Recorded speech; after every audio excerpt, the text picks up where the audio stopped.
This is JavaScript section of this course, in which we will go over 6 chapters. These chapters 6, 7, 8, 9, 10, and 11.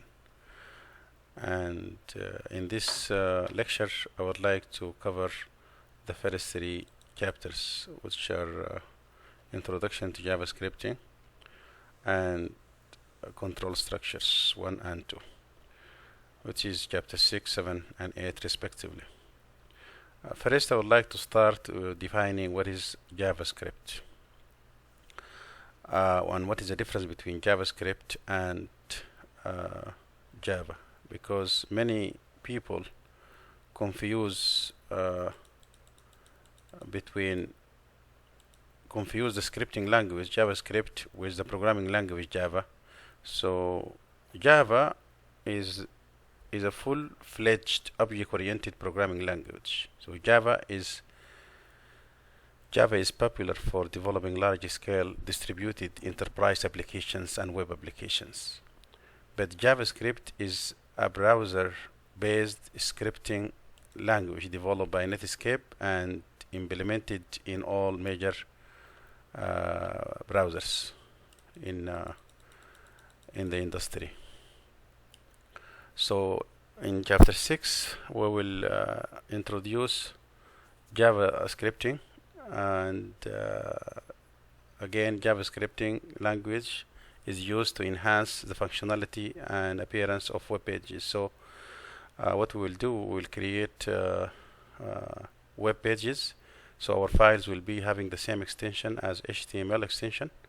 So, and we will include JavaScript code within these web pages.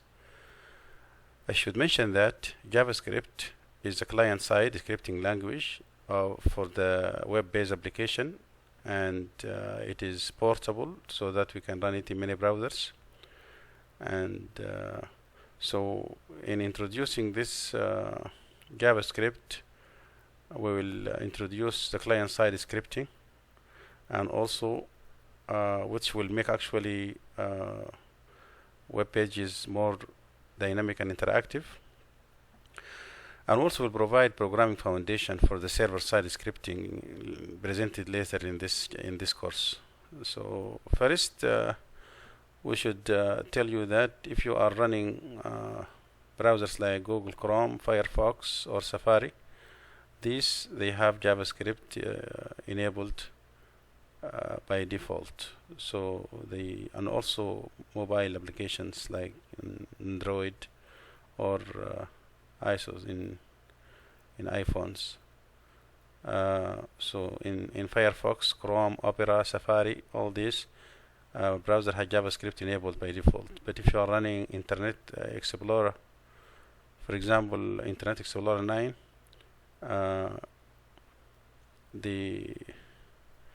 you might need to change your browser setting. So because the JavaScript is not enabled by default, so you have to select internet options from the tools menu, then go to the advanced tab, then scroll down until you find security section of the setting list, then check the box labeled allow active content to run in files on my computer, then click OK and run your or restart your browser. So close it and open it again. I should mention also that JavaScript code can be created in many different places. It could be created in the head section of your HTML file, or it could be created in the body part, and it could be created also as an external JavaScript code with extension .js, and then linked to your HTML document through a link file put in the top or in the head section of your HTML file, same like as we do with cascading style sheets. So I would like to start with some examples already written, and I would like to start with a small program that is written here in Notepad++, and This is the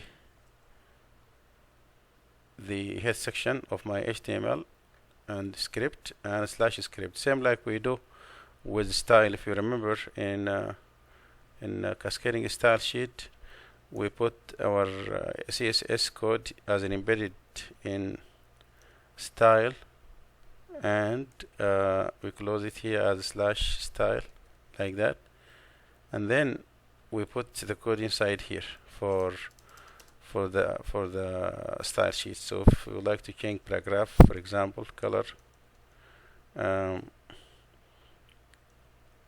green, so you can actually put it here. This is a cascading style, embedded cascading style code, and it's worth mentioning to the validators that the type of this code is actually for this one text slash CSS, and for this one, if you like to put a JavaScript, the type is equal to text slash JavaScript.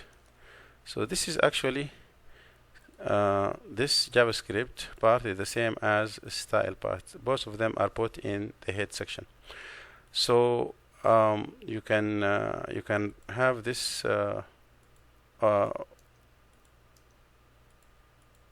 it's called element for HTML without any type, without any attribute, like that, and you can also have it with an attribute like this, text type equal text slash JavaScript. So now let me remove the style part and just focus on my script code. So this is my script. Document.writeLine here is a statement that displays the string inside it. So if you like to display a string inside this one, you just have document.writeLine. We can display string or any variables, values, or expressions inside document.writeLine. Document.writeLine similar to system.out or in Java, or cout in C++, or printf in C, or echo or print in PHP. So it is a function that displays to the browser what is the string written inside it. So this one will display this this line, as you see here. Yeah, welcome to Java scripting. If you like to have some modification for this, you would like to modify the line by introducing color, for example, you can have this color written inside the script by using what's called the style, embedded style inside document.writeLine, like this. For example, I would like this to make it big, so I put h1 here and I close h1 here at the end of my second document.writeLine statement, and use style equal color red, for example, font family cursive. So I would like to change the style of this statement. Welcome to JavaScripting or JavaScript programming. If you notice that here inside the parentheses and inside the quotations, this quotation, this quotation, and this quotation, I used single quote around my style. Single quotation here and closed it with single quotation here. Because if you put double quotation right here and double quotation right here, the browser will be confused by these many quotation, double quotation, because this one, it will think this one end here, but this one is not ending here. Actually, this one is ending at the end right here. So that's why you should use a different type of comma of quotation, which is single quote like this, to enclose your style for this program. In this case, you will see that you are actually changing the style of this statement or this string by using h1 big text, and also changing the color to red, and also changing the font type to cursive. So you can do it in one line, or you can do it in two different lines if you like. I have also mentioned that you can do JavaScript in different places. You can have this script actually in the body section, or you can have it in the this script in the body section instead of if you try to run it here inside the body section. Let me change the color to something else like blue and test it and refresh. So here that I was able to run my JavaScript code inside the body section instead of the head section. Also, this code can be created in a separate text file saved with extension.js and then linked here in the head section by using link element and then rel equal JavaScript, and then also type equal text JavaScript, and so on to the end of this line that you have done in CSS. So let me give another example, which is how to display this same text in a prompt, in an alert, like this one. This is the same statement displayed in alert. Use window.alert, not document.alert, window.alert. So window.alert, it will display this text in an alert box like this. Here there is no any change of the color, but it is just alert box, so you have to click OK to stop this code. Also, you can have this one inside the alert box with line break. You have to use /n, which is escape sequence, to give you a new line. If you put /n, then in alert box you will see this statement in 3 different lines. Welcome to JavaScript, and then programming, because here you have the /n separating these statements. In this example, I would like to show you how you can enter the values from the keyboard instead of signing them in the same program. So this one here, I would like to enter this name. I would like to enter it from the keyboard by using window.prompt. You can use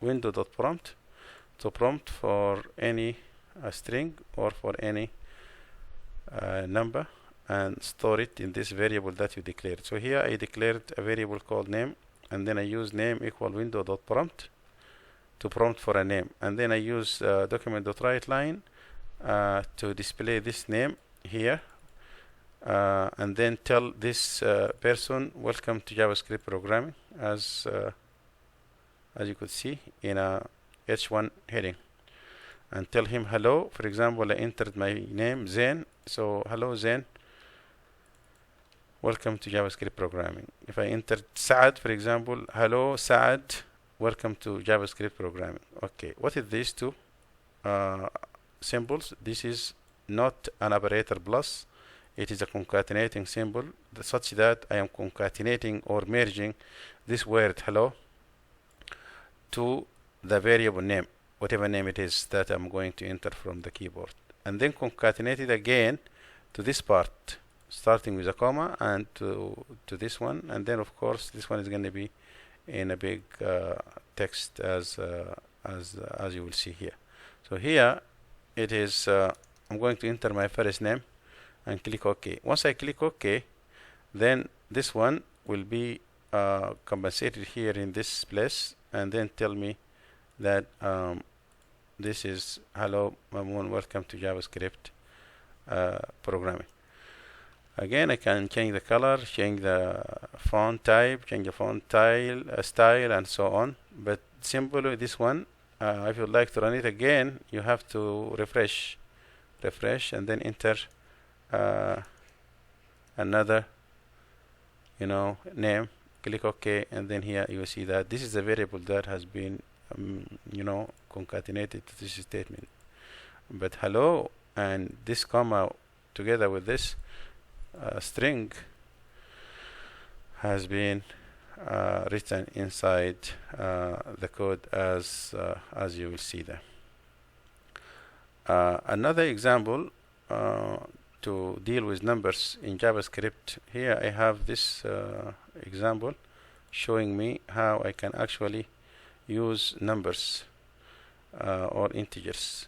I should mention that JavaScript has only one variable type, data type, which is var. So we don't have integer or floating point or characters. Anything declared in JavaScript is going to have only one data type, which is a string. So this one is capable of holding string element. Later we will use a function which is parse int or parse float to change it to an integer like this. So here in these two lines I am asking for the first number to be entered from the keyboard. So here this I created 4 variables, number 1, number 2, then first number and second number. Then I am prompting for this number to be entered from the keyboard, like window.prompt enter the first number. This first number will be stored here in number 1, which is declared here first. Then I am prompting for the second number. The second number also will be stored in number 2, which is also declared up there. Up to this moment, both numbers are strings. So how do I change them to integers? I have to use a function called parse int. You have to be very careful using the spelling, because PARSEINT, I should be capital. Then you put inside as an argument the 2 variables that you entered from the keyboard and assign them. You can assign them to the same variable, which is number 1, or you can declare 2 other variables and assign each one to one of them. Like for example, first number here has been assigned to the integer converted part, which is going to be here. Now this one hold an integer. The second one also hold an integer, because these 2 here, they were actually are not integers, they are strings. Because every time you declare a variable, enter it from the keyboard, it is going to be like considered as a string. But these 2 functions, they convert them and store them here. Then you will be able to add them together like this.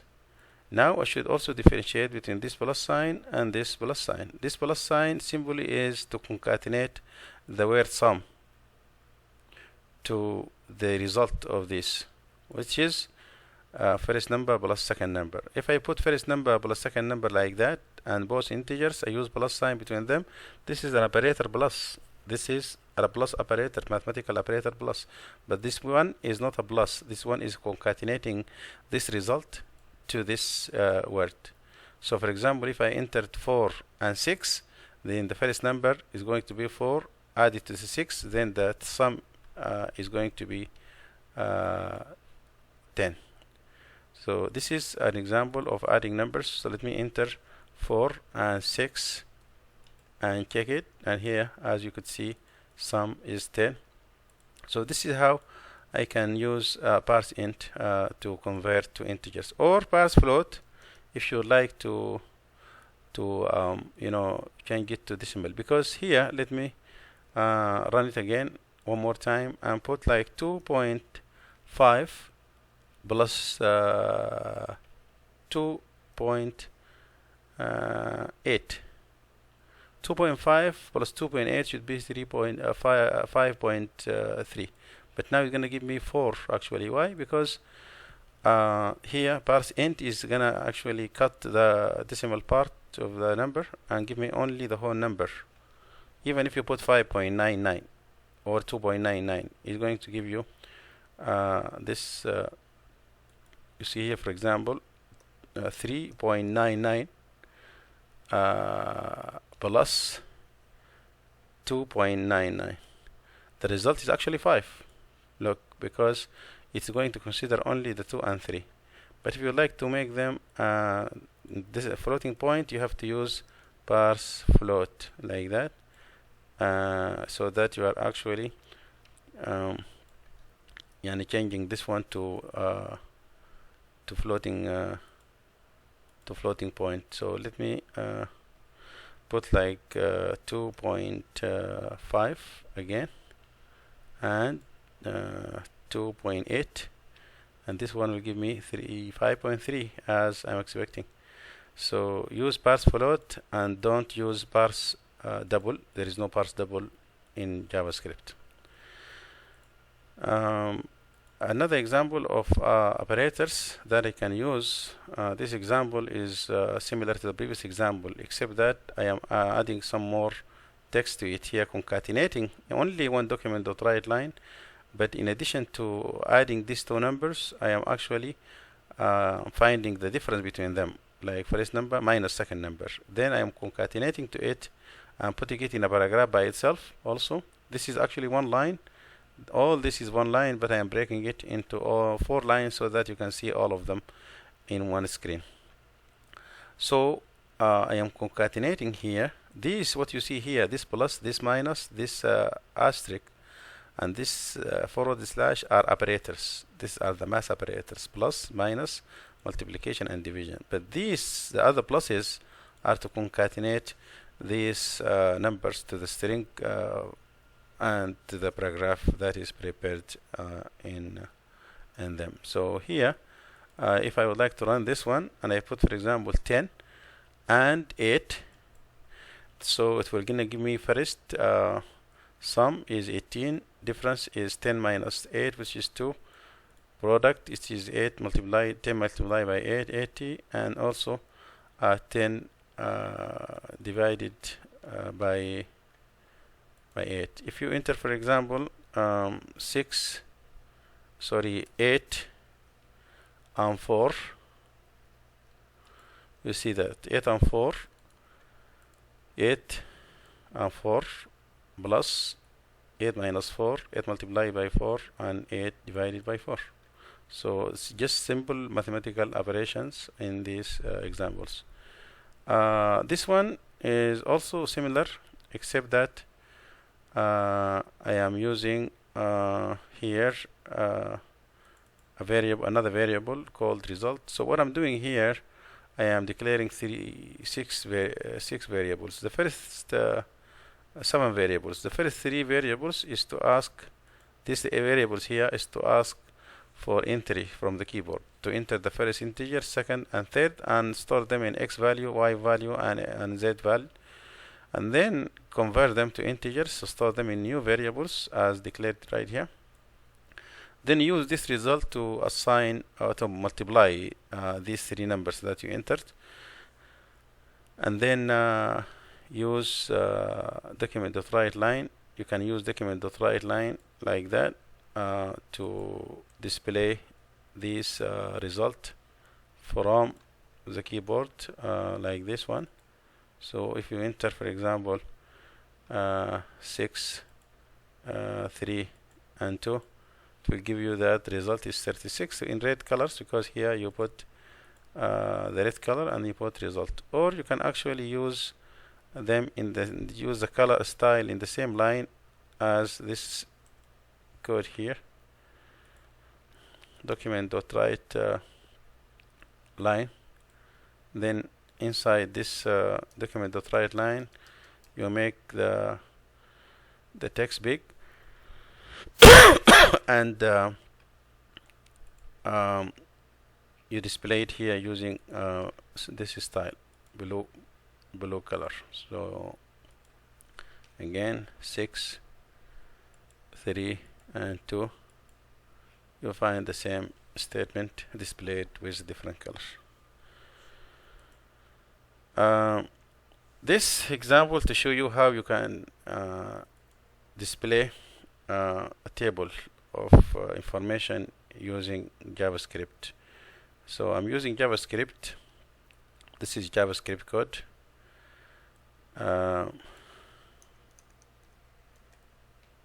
JavaScript code, and then a lot of document.writeline. The first one is to create a table. This table, look at this table here, is opened here with width of a screen 50% and border 3 pixels, or you can make it 2 pixels.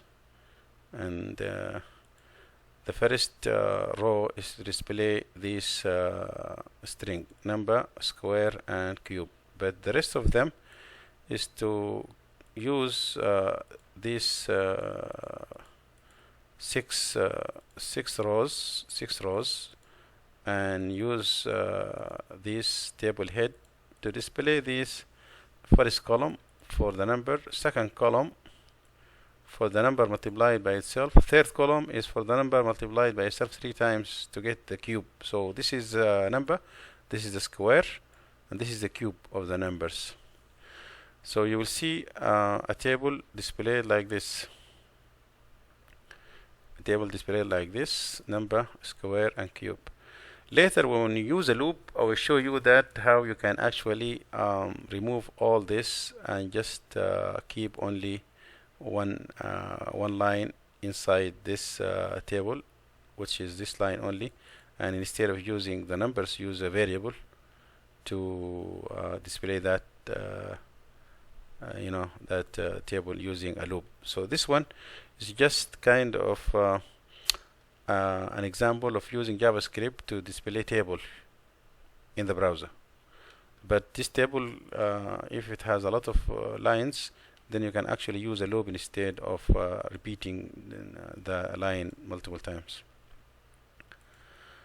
Also, I would like to use this program to show you some calculation that can be done in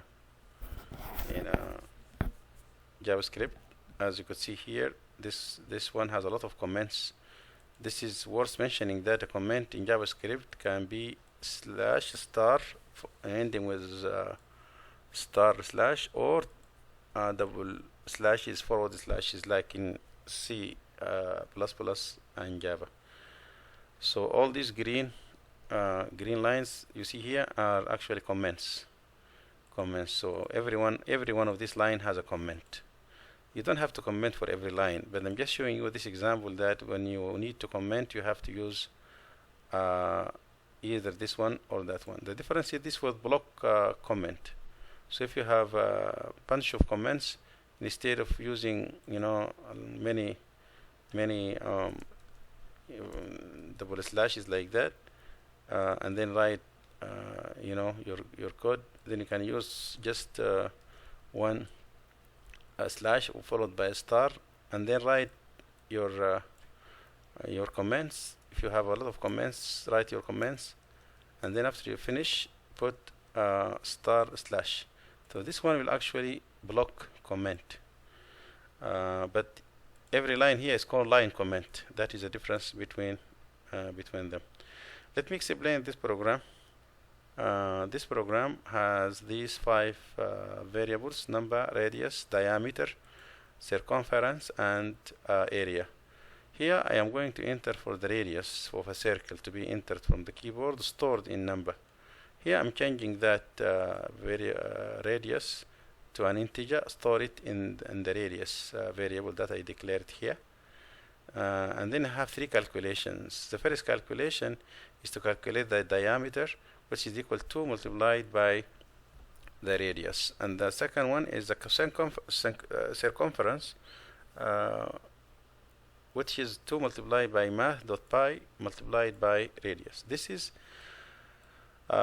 This math.py is the built-in method that is generating the value of pi. So we don't use pi by itself. You have to use precede it with math.pi. Pi should be capital as well. The area of the circle equal pi, which is math.pi, multiplied by radius square, which is radius multiplied by radius. And here is just to display the radius that I entered from the keyboard, and here to display the diameter, circumference, and area.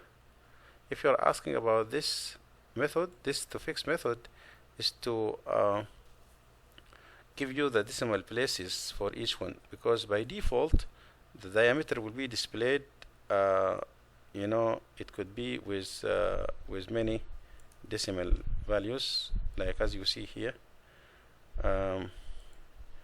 Radius. So for example, if you entered for example 9, you'll see that there is a lot of decimal places after the circumference value and also after the area value, all this. But to fixed is to give it specific decimal places. So if you would like to make this without decimal places, use two fixed. You have to be careful, however, that capital F, not small f, 2, the only capital letter here is the F, to fixed. And then I would like to display this in 2 decimal places, for example, and this one 3 decimal places. So I would like to refresh, enter the same radius 9, and then show you this one is no decimal places, is just 18. This one is 2 decimal places, this one is 3 decimal places. So you need to use the fixed to display decimal places to your program. With this code, I shall, you know, finish. I shall say that I finished the first chapter. I'm going to take this to chapter 11 because the methods are in chapter 11, not in chapter. Sorry, chapter. Yeah, later in chapter 11, I will talk about this absolute value and square root value and what's called square root and power as well. So I'm going to move on to chapter 7 here, in which in chapter 7 we talk about control structure, in which we're going to talk about while loop and if statement. So first, because here in chapter 6 we're going to talk in chapter 6 we cover this, what is JavaScript, introduction, prompting, alert, numbers versus string, operators. These methods are actually going to be part of chapter 11, so I will leave them until chapter 11. Now with this I came to a conclusion to chapter 6. In chapter 7 I have if statement, while loop, and creating totals using if statements. So I'm going to go over some examples quickly here. So like if statement, the good thing is that you already understood this control structure from Java classes and from C++. So this is a normal script created with if statement. Here I'm entering the grade, storing it in the grade, and I'm using the same variable grade to store the floating point value for the grade. So if I entered any grade, it's going to be removed or changed or converted to a floating point, and then it's stored in the same variable. So these two variables is the same variable, but the first one holds the string format of the number, and this one is string. This is a floating point value of this grade.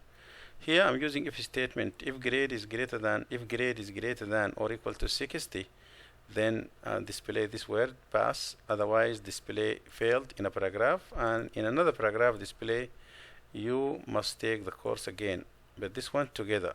So you have to close them between braces because you have more than one statement after if statement. The rule says if you have only one statement after either if or else, you don't have to enclose within braces. But if you have more than one statement after either if or else, you have to include it by the braces.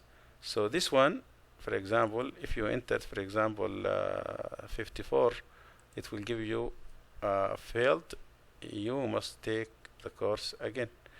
And because the condition evaluate to what, to false. However, if you enter, for example, 66, which is more than 60, it will give you passed. Let me try to remove this braces and show you what I have been talking about earlier. So here, for example, I put 66, but give me passed, then it will give me you must take the course again. So it give me these two statements here, you passed, and then it will give me the second line here after else. And that is because I did not enclose the braces on the else part, so it give me this statement, and the statement after the else, immediately after the else, of course this one evaluate if it is false, but this one is going to be considered a statement following either if or else, so it should be displayed. If you don't have braces, it will be displayed in all cases, but if you have braces, it will be displayed only if this else is evaluated to true. This program using if statement, using odd, it is either even or odd for a number that will be entered from the keyboard, as you could see here, stored in the number, then converted to integer, stored in n. I'm checking for n to see if it can be divided by 2 without a remainder, then it is even, otherwise it is odd. So this is a simple program, you have seen it many times before. So here 6 is even, and refresh again, 7, and 7 is odd. This is another program, if statement. Here I am declaring many variables, first, second, then number 1, number 2. I am asking for the first number to be entered, stored in first, then converted to number 1, and I'm doing that again with the second integer to be prompted, stored in second, converted by this statement, stored in number 2. What am I doing here in the rest of this program? I am trying to see which one is the largest and which one is the smallest. So I'm checking these, then I'm going to use actually number 1 and number 2. I have nothing to do with first and second again. Khalas, this one, they have been converted to number 1 and number 2. So I'm checking with number 1 and number 2. If number 1 is greater than number 2, then display this in alert box. Display that number 1 is larger. Otherwise, else if number 1 is less than number 2, display also in alert box number 1 is larger. These are concatenating symbols. Of course, you can actually have this one in document.writeLine, but I decided to show you that you can have it in window.alert or document.writeLine. By the way, you can use only alert. You don't have to use window.alert. Same like prompt. You don't have to use window.prompt. You can use just prompt. So this program, when you run it, it will be just like this. So 9 and 3. It will give you 9 is larger. And then the last statement, if it is not greater or smaller, then it will give you the numbers are equal. Same like in this program here. If I entered like 6 and 6, it will display that these numbers are equal. But again, you can use this one. I'm going to put document.write, and you can use document.write or write line. Here, for example, 5 and 2. So it's displaying it in the browser using document.write line. And 2 and 8, and 8 is larger. And again, 5 and 5, the numbers are equal. This program is a while statement to show you how you can create a while statement. This is a small program that shows you how you can create this statement. Let me just create this loop right here and then change it later, because I would like to show you just example, a small example of a loop, and then I would like to move it to totals. So this one, if I have I, then concatenated with BR means break line. So what I'm displaying here, I'm displaying I, this I, from I equal 1 to 10. I'm just using I for this program. I is starting from 1 until 10. So from 1 to 10, display what? Display I, and it's gonna be vertical, like this.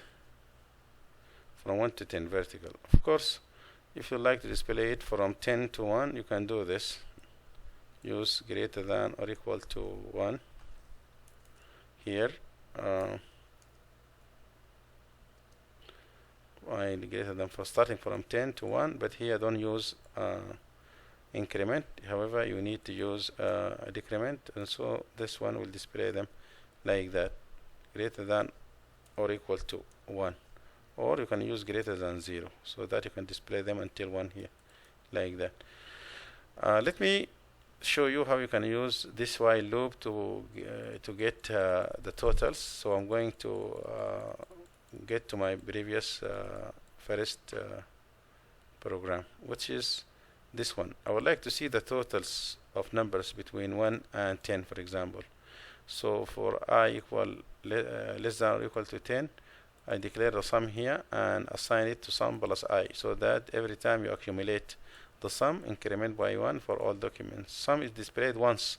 That's why I have to take it outside of this loop, because you are displaying this sum at one time. So this one will give you 55. That means 1 plus 2 plus 3 plus 4 plus 5 until 10. Of course, if you any number that you need to increase, you can increase the logic inside the while loop. So this one will give you this one. If you like to see the numbers between 1 and 1000, for example, then the number between 1 and 1000 is this. These are the numbers from 1 plus 2 plus 3 plus 5 plus 7 plus 8 until plus 999 plus 1000. This is all total of these numbers. You don't change anything except the control statement. Alright, this one I have already shown an example of listing backwards, but this program is actually using it's called gross pay. So here this program shows something which is a nested structure. A nested structure is a control structure inside a control structure. What is the first control structure? Is a while loop. Look at my while loop. How many times it loops? 3 times. And then my while loop ending here. This is end of my loop. What is inside the loop? Inside the loop, I'm using another control structure, which is if statement. So in this program, for example, I am declaring for name, hours, and pay rate to be entered from the keyboard. For how many employees? For 3 employees, because it is controlled by this I less than or equal to 3. So 3 times they're going to ask me to enter the name and hours and pay rate. Okay, and then and I have 2 more variables, which is overtime and regular hours. Overtime hours and regular hours. The if statement inside the loop, it will ask to see if the hours are greater than 40. If the hours are greater than 40, then the regular hours will be 40, and then the overtime will be calculated by taking the 40 from the hours. So it's going to be overtime equal hours minus 40. Now this is going to be overtime, and this is going to be regular hours. But if the hours are not greater than 40, then there is no overtime. Overtime is 0, and the regular hours is going to be only the hours that entered. So this if statement is doing that job. And here is some calculation, because for those who are have payment, the regular pay is going to be the regular hours multiplied by the pay rate. Pay rate also here is going to be entered. So for example, if you work 40 hours and you enter 10, your pay regular pay is going to be 400. But for overtime pay is different. You are not only multiplying by pay rate, you are multiplying the overtime hours by the pay rate and time and a half. That is 1.5. That means if the pay rate is actually 10, then the overtime rate is not 10, it's 15, because it's going to be multiplied by one and a half, and stored here in overtime. And the gross pay is going to add the regular pay plus overtime pay.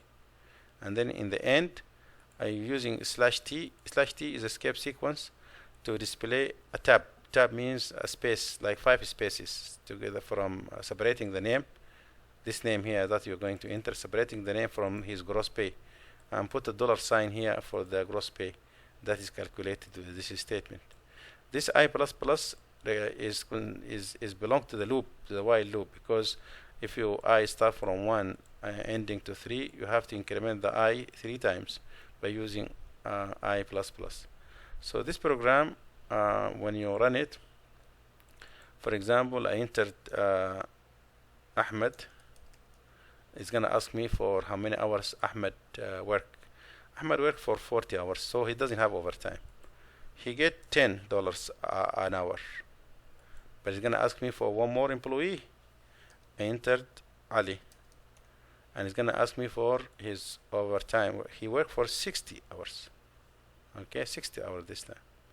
How many hours he has now? How many hours? 60. But overtime is 20. Regular hours is 40.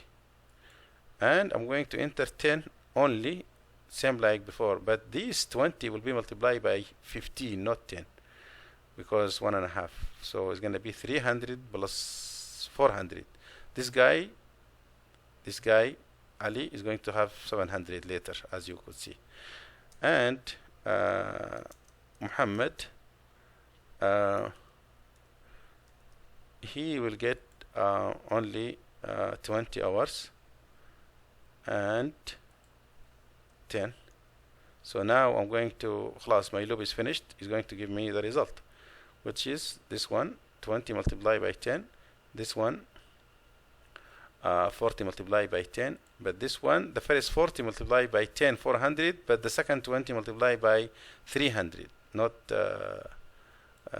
by 15, not the 200, the 20 hours multiplied by 15, which is 300. 300 plus 400 is 700. This tab will give me this space, between the name and between the gross pay, as you could see here in this. And this one is giving me a new line, so that you'll see them here in one line after another, as you could see, because I'm using this one inside the loop. So this one will be displayed like that, with new line every time. So this one actually conclude the chapter 7, which is if statement, while loop, and the totals, as you could see here, and also control nested structure. We have just finished this nested control structure within a loop, an if statement inside a loop. Chapter 8, however, chapter 8 is do while loop, for loops, and nested loops, switch, and condition statement. I'm going to go over them in a few minutes so that I can have this video less than an hour, so that I can actually try to export it and load it easily.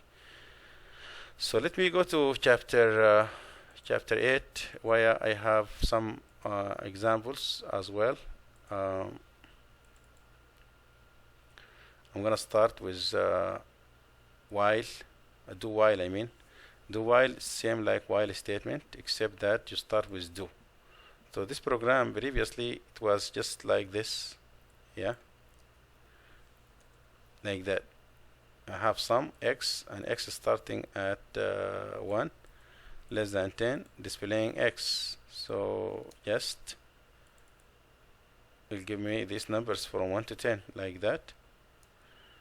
But the do while, it will actually put while at the end. So here start from 1 X start from 1, same like previous. Start with do, not with while, do. And then all this one is the body of the loop. Same like before, I didn't change anything except that I put the while after the closing brace of the body of the loop.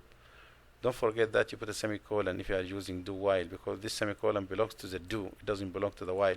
So you have to use semicolon here for this program. So this is, let me just change this one to 5 to make sure that it give me different output, like that, 5.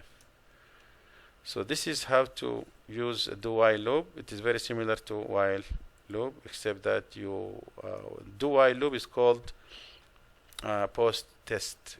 Post test means the test is actually at the end of the body of the loop, while the while loop is considered as pre-test, because the test is going to be in the beginning of the program or before the body of the loop. Remember the table that we have done in chapter 6, guys. I showed you this table before, and here the same table I have, but in this case I'm using a loop. This loop is called for loop. So here I should also include for loops, here for loops like this. For it has 3 arguments inside. You can declare for the very counter inside the for loop, or you can declare var I outside and just use I inside the for loop here. So here I decided to declare I inside my for loop, so that for var I equal 1, semicolon, I less than or equal to 10. So this is the condition. So this is the starting value. This is the condition. I is going to be ending at 10. And then here the increment. You can use increment or decrement depending on what you would like to do. And here, of course, I just one document.writeLine, one single tr. Where is my table? My table is outside the loop. Yeah, and outside the loop you create a table with width 50%, border 1%, and then this is your title, the top of your table, one row, and you decided to put it outside the loop because you don't want to display it many times. Display it one time, and then the variable that is between 1 and 10 is the one that increments every time. The first one is 1, second 2, 3, 4, 5, 6, 7, 8, 9 until 10. And here you're displaying it in a head section, in a head element to make it bold and centered. Here this one is actually I multiplied by I, like previous program, like that. I multiplied by, you can use I multiplied by I, concatenating it to this table head. Here you can use I multiplied by I multiplied by I multiplied by I.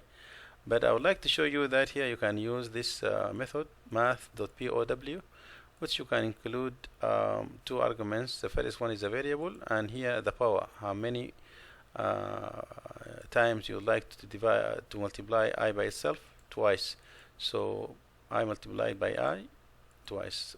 This for the cube, use math.pow I comma 3.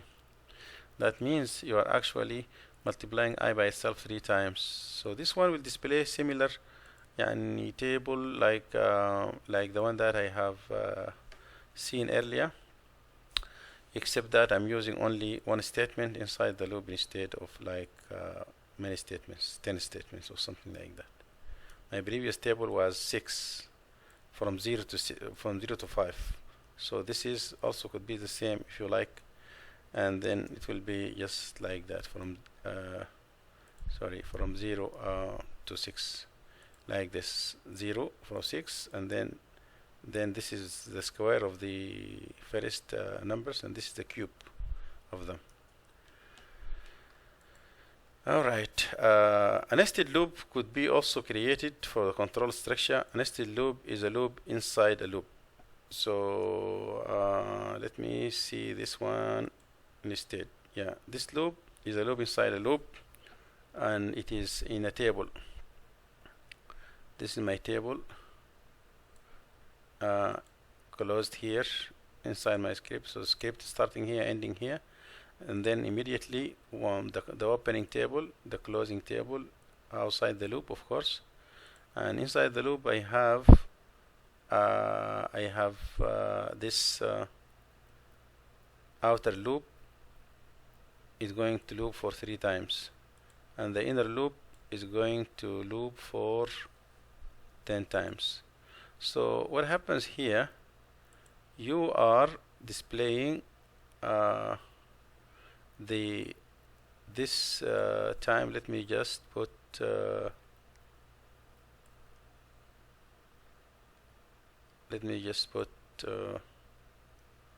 J.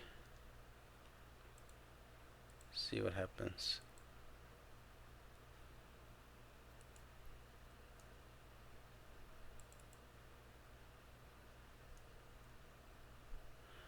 I'm going to actually remove the parentheses from it. Just put J. So this loop is an inner loop. Its job is to display J 10 times from 1 to 10 in one line. That's it. But if you put it in another loop like this, that means this line will be displayed 3 times. Why? Because here you said from 1 to 3. That means the inner loop will be displayed like 3 times, like this. But this one is actually going to display display the value of J. So here the value of J,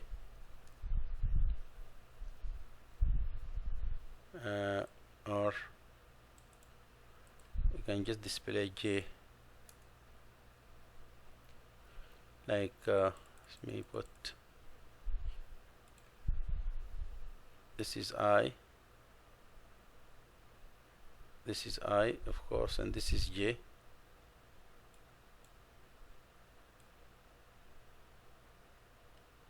So if I put I here, is going to display the values of I's. Let me put here 5, and this is the value of J. Okay, J here is concatenated to inside the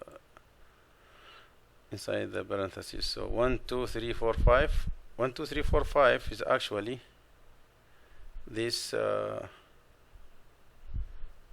values. So here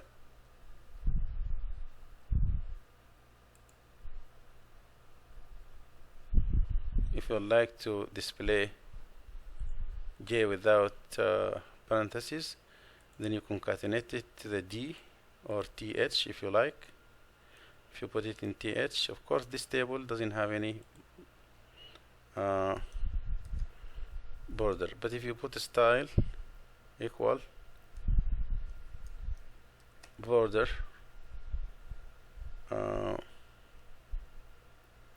equal 1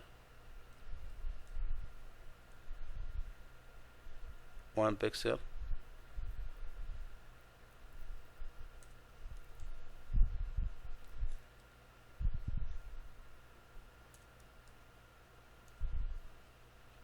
so this one is actually creating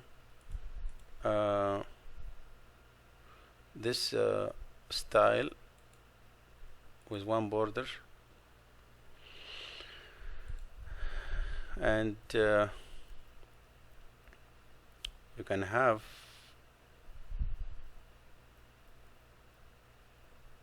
this J in a border. Let me see if this one will work, because this one here will not accept the double quotation around this. So if I put quotation, one border, it might also style equal border.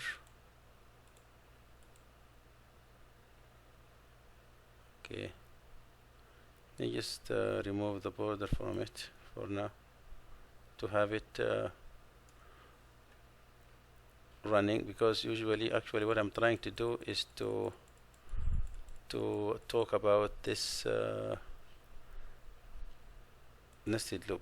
So my point here is, what if I enclosed this I and j together? If I enclose I and j, so I am concatenating I here and j together, and then this is the parenthesis around them, around I and j. So first I and then j. I is the variable that I use in the outer loop. J is the variable that I use inside the inner loop.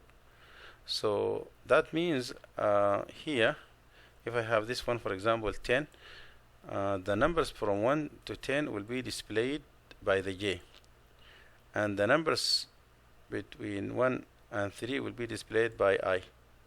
So this one will be like that. So the first number is always going to be between 1 and 3, as you could see, 1 2 3 1 2 3 1 2 3 1 2 3 10 times. The second number is this 1 2 3 4 5 6 7 8 9 10, and also for this one 1 2 3 4 5 6, until 10. So what happens is that j is displayed 10 times and I is displayed three times. So this is going to be like a matrix like that. If you like to use a matrix 5 by 5, for example, you can use this matrix like this. This will be displaying the matrix of 5 by 5. So that the first one is 1 1 and the last one is 5 5. Usually this is called a nested loop, a loop inside a loop, a loop inside a loop. A while loop could be nested inside a for loop or inside a do while loop, and also a for loop would be nested inside a while loop or a do while loop, and a for loop would be nested inside a for loop, a while loop would be nested inside a while loop, and so forth. Yani any loop can be nested inside of another. Switch structure is another structure that we could talk about here, in which we use a switch statement and then cases like case 1, case 2, case 3, and then the last one is default. Each case is followed by a space, by a break at the end. Break is a statement that stops the statement after it is executed. So for this program, for example, using a switch, I am prompting for a fruit, and then here I'm just putting a switchboard for the user to enter either B or A or O, depending on the fruit that he wants to enter. This fruit will be stored in this variable fruits, and using a switch, and inside the parentheses use the variable, and then between braces put the cases. There is no any any limit for the number of cases that you can put. Here I have 3, but you can have more. But here case between 2 quotations B, that means if you enter B, display that banana is good, but stop after that, don't display others. And the same for case O, case A. If you did not enter one of these, either B or O or A, for banana, orange and apple, then the default statement will be the one that is going to be evaluated, and it will give you this one. For example, this is statement, this line, but there is no break after this default. So this one, if you enter, for example, B, it will give you this statement, banana is good. But if you actually remove the break from this, and then it will give you all these fruits that is written in your code. So for example, if you put B, it's going to give you all these lines, all these statements that is written there in your code.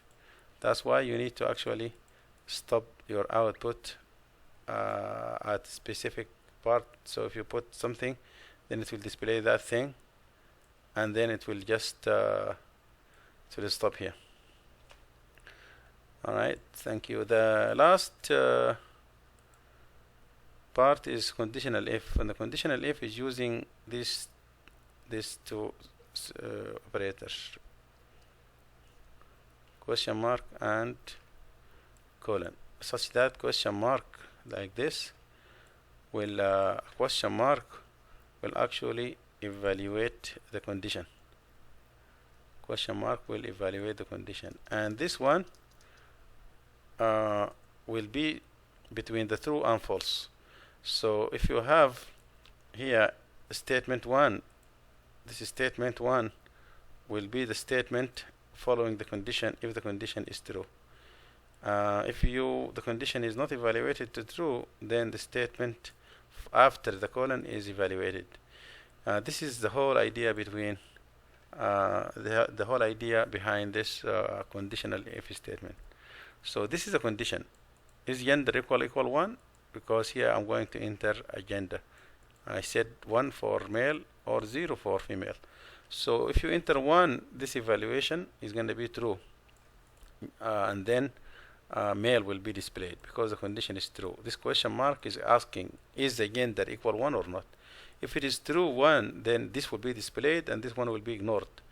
But this one, if it is evaluated to false, for example, I enter 0 or enter any other number, this one will be evaluated to false, and the statement following the colon will be evaluated, which is this one. So this is the what we call conditional if. Question mark to evaluate the condition, and then immediately a statement following that, and then otherwise this one is for the false part.